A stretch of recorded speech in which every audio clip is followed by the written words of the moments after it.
నమస్కారం బీఆర్కే భక్తి ఛానల్ కి స్వాగతం. నేను మీ ఝాన్సీ రాణి. ఇవాళ మన స్టూడియోలో జ్యోతిష్య రత్న జ్యోతిష్య పురోహితులు గణేష్ శర్మ గారు ఉన్నారు. ఆయనతో మాట్లాడదాం. నమస్కారం గురుగారు.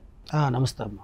గురుగారు, జ్యేష్ఠ మాసం రాబోతోంది. ఈ జ్యేష్ఠ మాసంలో 12 రాశుల వరకు ఎలా ఉంటాయో తెలియజేయండి. అందులో మొదటిదైన మేషరాశి గురించి చెప్పండి. జ్యేష్ఠమాసం మనకి 28వ తారీఖు నుంచి 28/5/2025 తేదీ నుంచి మనకి మొదలవుతుంది. ఈ జ్యేష్ఠమాసం అనే పేరు ఎందుకు వచ్చిందంటే, మొట్టమొదటిగా చంద్రుడు జ్యేష్ఠ నక్షత్రంలో పౌర్ణమి నాడు ఉంటాడు కాబట్టి జ్యేష్ఠమాసము అనే పేరు వచ్చింది. జ్యేష్ఠమాసంలో మేషరాశి వాళ్ళకి ఎలా ఉంటుందో మనం ముందు తెలుసుకుందాం. మేషరాశి వాళ్ళకి వ్యయంలో శని శుక్రుడు కలిసి ఉన్నారు. శని మేషరాశి వాళ్ళకి ఉద్యోగకారకుడు, అలాగే లాభం ఇచ్చేవాడు. అంటే మేషరాశి వాళ్ళకి ఉద్యోగంలో బాగా అభివృద్ధి చెందాలంటే శనికి, గురుడికి, శుక్రుడికి పూజ చేసుకోవడం వల్ల, వాటికి తగ్గట్టు దానాలు ఇచ్చుకోవడం వల్ల వీళ్ళు ఉద్యోగంలో కొంచెం ముందుకెళ్ళే అవకాశాలు ఉంటాయి. ఓకే. అలాగే వ్యయంలో ఉన్నారు కాబట్టి కొంచెం ఉద్యోగంలో చికాకులు ఉంటాయి ఈ నెలలో. ఎవరైనా పెద్దవాళ్ళ చేత తిట్లు తినడం, లేకపోతే ఏదైనా హెరాస్మెంట్ అనుభవించడం, ఇవన్నీ ఉంటాయి. అయితే వాళ్ళు ఏ పని గురించి ప్రారంభించారో ఆ పని లాభం పొందడానికి కొంచెం టైం వేస్ట్ అవుతూ ఉంటుంది. కాబట్టి ఈ రెమెడీ చేసుకుంటే చాలా బాగుంటుంది. మరి ఉద్యోగంలో ఏ విధంగా ఉంటుందంటారు వారికి? అదే ఉద్యోగంలోనే ఇప్పుడు మనకి ఈ మేషరాశి వాళ్ళు ఎవరైతే చేస్తున్నారో వాళ్ళకి శని కారకుడు అయ్యాడు. అంటే ఉద్యోగం బాగుండాలంటే మేషరాశి వాళ్ళకి శని స్వామివారికి పూజ చేసుకోవడం ద్వారా ఉద్యోగంలో అభివృద్ధి కలుగుతుంది. ఆరోగ్యం మెరుగుపడాలంటే ఏం చేయాలి గురుగారు? ఆరోగ్య కారకుడు మేషరాశి వాళ్ళకి కుజుడే. కుజుడు అంటే ఇంగ్లీష్లో మార్స్ అంటారు.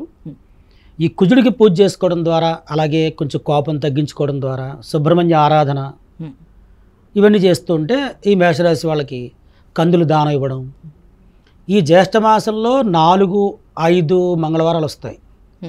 ఈ 4-5 మంగళవారాల్లోనూ కూడా కేజీంపావు కందులు సుబ్రహ్మణ్య స్వామి గుళ్ళో పూజారికి దానం ఇచ్చి చక్కగా సుబ్రహ్మణ్య స్వామి వారికి అభిషేకం చేసుకుంటూ వెళ్తే ఆరోగ్యం బాగుంటుంది, కోపం తగ్గుతుంది, బ్రహ్మాండంగా ఉంటుంది.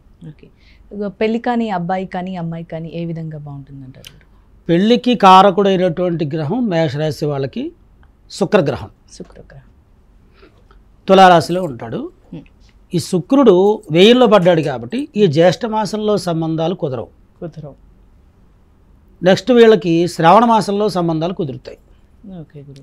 ఒకవేళ ముందు నుంచి ఈ జస్ట్ ఒక నెల గురించి అని కాకుండా ఈ మేషరాశి వాళ్ళు ఎవరైనా పెళ్లి కాని యువత యువకులు ఉన్నారంటే వాళ్ళకి పెళ్లి సంబంధాలు తూర్పు నుంచి వస్తాయి. తూర్పు అంటే ఈస్ట్ సైడ్ నుంచి. అలాగే ఈ సుబ్రహ్మణ్య స్వామి వారికి సంబంధించినటువంటి సుబ్రహ్మణ్య హోమం అని ఒకటి ఉంటుంది.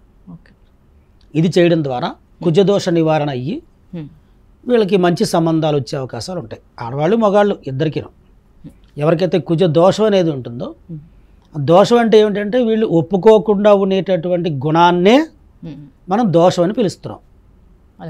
ప్రత్యేకంగా ఒక మనిషికి దోషం ఇలా ఉంది అని ఎవరు చెప్పలేరు. చూస్తే మాట్లాడడము, భావ ప్రకటన చేయడంతో ఓహో వీళ్ళు ఇలాగా అని తెలుస్తుంది. అందుకే కుజుడి ప్రభావం మేషరాశి వాళ్ళకి ఎక్కువ ఉండదు. ఉండకపోయినా సరే పెళ్ళు ఆటంకాలు అవడం ద్వారా వీళ్ళకి కోపం ఎక్కువైపోతూ ఉంటుంది. వాళ్ళు చెప్పినట్టు చేయాలనుకుంటూ ఉంటారు. కానీ సుబ్రహ్మణ్య హోమాలు చేయించుకోమని చెప్పండి, బ్రహ్మాండంగా ఉంటుంది. పెళ్లి మంచి సంబంధం కుదురుతుంది. రాజకీయ నాయకులకు ఏ విధంగా ఉంటుందంటారు గురువు? ఇకపోతే రాజకీయ నాయకులకి సంబంధించినటువంటి గ్రహం ఎవరంటే మేషం, వృషభం, మిథునం, కర్కాటకం, సింహం. అంటే రవి అధిపతి. రాజకీయంగా ఎదగాలంటే సూర్యుడి జాతకంలో బాగుండాలి. ఈ సూర్యుడు కనుక ఇప్పుడు ఈ జ్యేష్ఠ మాసంలో ఏదైనా కొత్తగా రాజకీయ పరంగా అడుగు పెట్టాలి అనుకునే వాళ్ళకి కుదరదు. ఎందుకంటే సూర్యుడు గొడవలు పెట్టే స్థానంలో 2వ స్థానంలో పడిపోయాడు ఈ నెల చక్రంలో.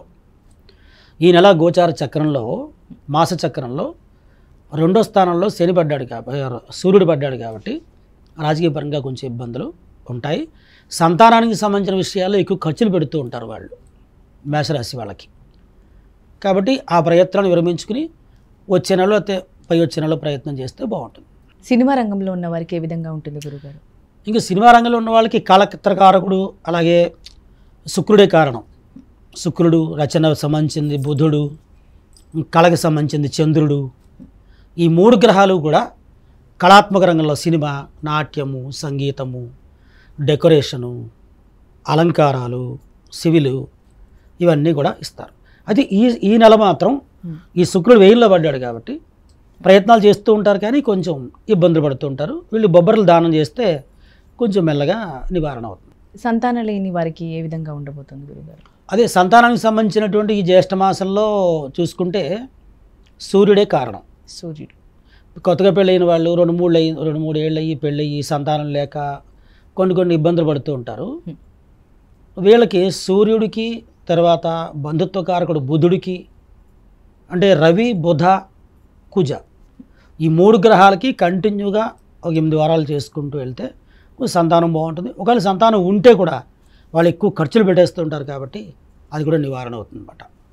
కుజ, రవి, బుధ. గురుగారు, కోర్టు కేసులతో ఇబ్బంది పడుతున్న వాళ్ళకి ఏ విధంగా ఉంటుంది? కోర్టు కేసులకి సంబంధించిందంటే ఇంకా మనకి శత్రుస్థానం. శత్రుస్థానం అంటే ఏమిటి? 6వ స్థానం. 6వ స్థానానికి అధిపతి మేషరాశి వాళ్ళకి బుధుడయ్యాడు. ఈ బుధుడు వచ్చి 2వ స్థానంలో కొంచెం పర్వాలేదు, బాగానే ఉన్నాడు. ఎప్పటి నుంచో ముందుకు లాగుతున్నటువంటి కేసులన్నీ కూడా కొంచెం ఈ నెల ఆఖరికల్లా కొంచెం కొలిక్కొచ్చి వాళ్ళకి అనుకూలంగా ఉంటుంది. పెసలు దానం చేయండి, సరిపోతుంది. గురుగారు, ఇప్పుడు మొత్తంగా చూసుకుంటే మేషరాశి వారికి ఎలాంటి పరిహారాలు చేసుకుంటే వాళ్ళ జీవితాలు బాగుపడతాయో చెప్పండి. ముఖ్యంగా మొత్తం ఓవరాల్గా ఈ నెలంతా కూడా ఈ మేషరాశి వాళ్ళు బుధుడికి, అంటే బుధవారాలు, మంగళవారాలు, తర్వాత శుక్రవారాలు, ఈ 3 వారాలు కూడా ఏదైనా శివాలయంకి వెళ్ళి అక్కడ అభిషేకము, తర్వాత సుబ్రహ్మణ్య స్వామి వారికి అభిషేకాలు చేసుకుంటూ దానికి తగ్గించిన దానాలు అవి ఇచ్చుకుంటూ ఉంటే కొంచెం మనశ్శాంతి కలుగుతుంది. కొత్త ప్రయత్నాలన్నీ కూడా సఫలీకృతం అవుతాయి. చాలా చక్కగా వివరించారు గురువుగారు. మేషరాశి వారి ఫలితాలు, వారికి కావాల్సిన పరిహారాల గురించి చాలా చక్కగా వివరించారు గురువుగారు. ధన్యవాదాలు. నమస్తే అమ్మ, మంచిది.